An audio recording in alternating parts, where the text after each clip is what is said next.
الهی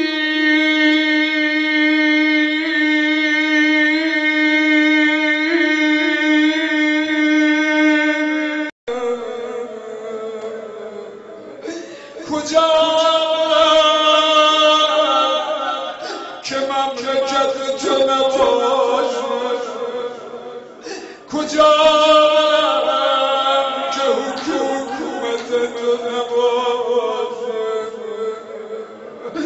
امشب برای چی اومدی؟ حضرت داره زبان ما رو میبونه. اللهم لا اجد للذنوب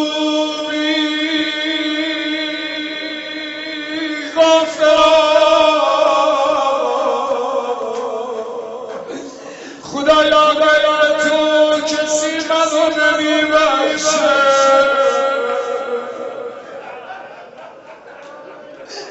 ولا لقباهی ساترا کسی بدیهای منو غیر تو نمیپوشونه.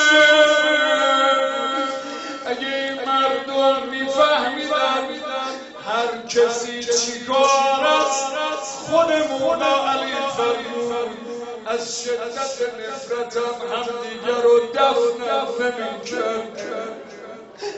پرده پوشی خدا باعث شده این نیمه شب دور هم جمع شدیم. چراغم خاموش کنیم، کسی ندونه بغل دستیش چکار. ولا لروائحی ساترا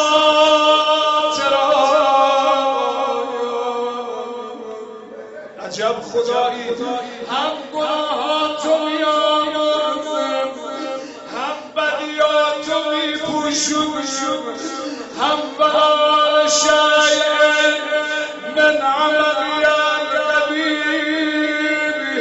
بالحسن بدلا غیرک. یعنی هم به جای بدیها خوبی برات مینویسه.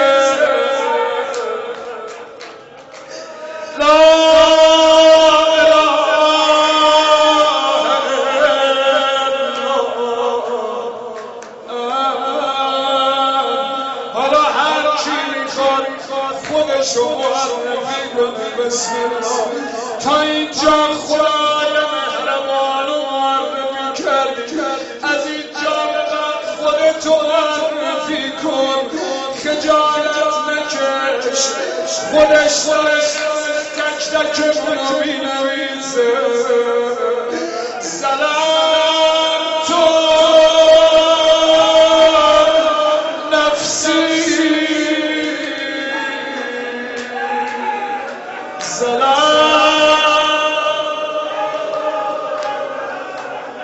نه سلام